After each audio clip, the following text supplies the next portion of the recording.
Arkansas police officer under investigation this morning for using a taser on a 10-year-old girl. And Chris, this has really caused quite a stir across the country. It has, especially because, Rob, this isn't just about the officer, but the mother involved okayed this to be used on her own child. There's no question that parenting a defiant child can be a challenge, but use of force like this raises questions about the officer and the parent.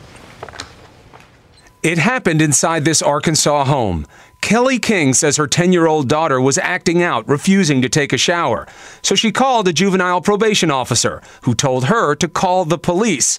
What happened next would shock any parent. Kelly feels like that she acted as a responsible parent, that her child was endangering herself. The officer says the girl, who has a history of emotional problems, was violently kicking, so he asked King if he could use a stun gun if needed. She said yes. When the girl kicked him in the groin, he delivered a very brief drive stun to her skin. That was too much for the girl's father, who doesn't live with King. She's a good kid and she's not a dog. She don't deserve to be treated inhumane. She's not a tiger. The case sparked outrage in this small Arkansas town. If a parent was to do something like that to a kid, they'd be arrested. I think that's a type of child abuse. The police department placed the officer on administrative leave, but not for using the stun gun, which wasn't against policy, but because the required camera wasn't on at the time.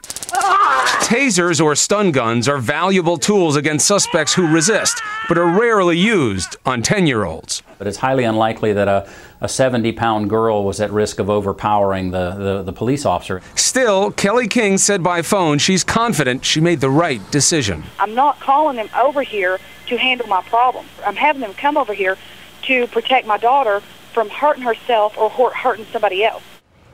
It gets complicated. The mother's last point about her being a danger to herself or others, okay. The officer knows. Doesn't matter what somebody says, it's okay or not okay. To use that kind of force, he has to feel he has no other option.